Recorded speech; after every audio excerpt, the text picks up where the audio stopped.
Hey folks, it's Grant over at Local Cooling Farms, and we just kind of kicked off bringing in crab shell for the 2025 blue crab season. For those of you who don't know, we're about 80 miles from the Gulf Coast.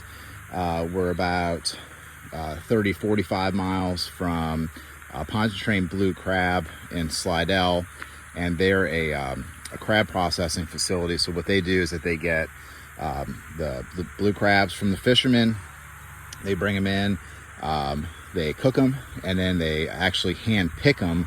Crabs are interesting, unlike shrimp. Shrimp you can actually put through the specialty equipment to process.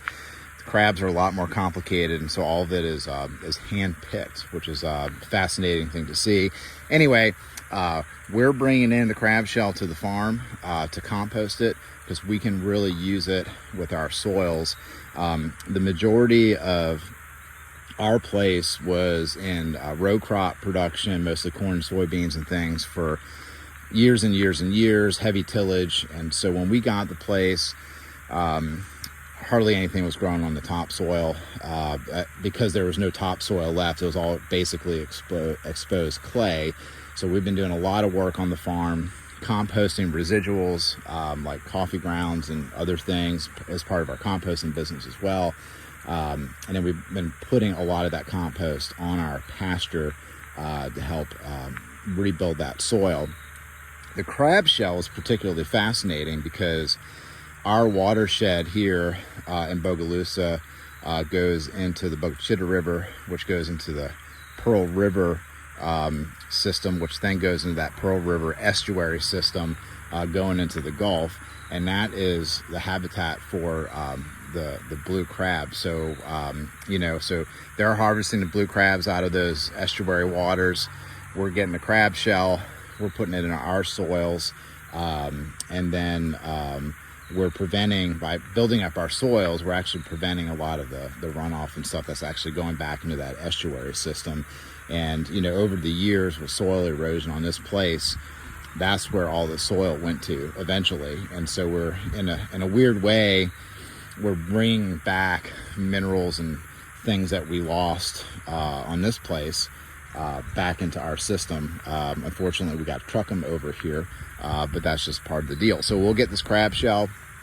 We're going to mix it with the coffee chaff and the other residuals that we bring in to compost, and then we'll get all this stuff composting, and then we're going to be creating topsoil here in our own pastures.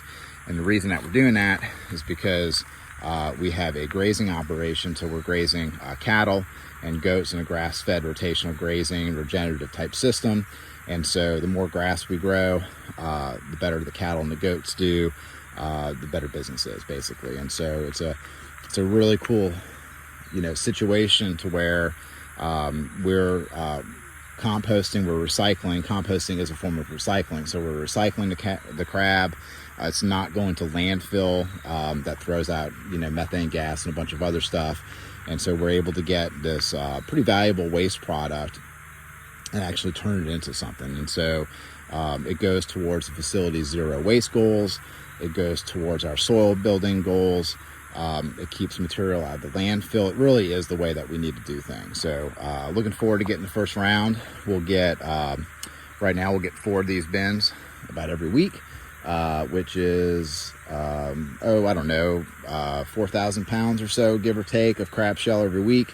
And then the crab shell itself is pretty cool because the fungi and a bunch of microorganisms really like the chitin and the calcium in the shell. So the shell is very particular for particular types of soil biology. So that's what we're doing. It's pretty fascinating. If y'all have any questions or comments, please put them in the comment section, and we'll go from there. Y'all have a good one.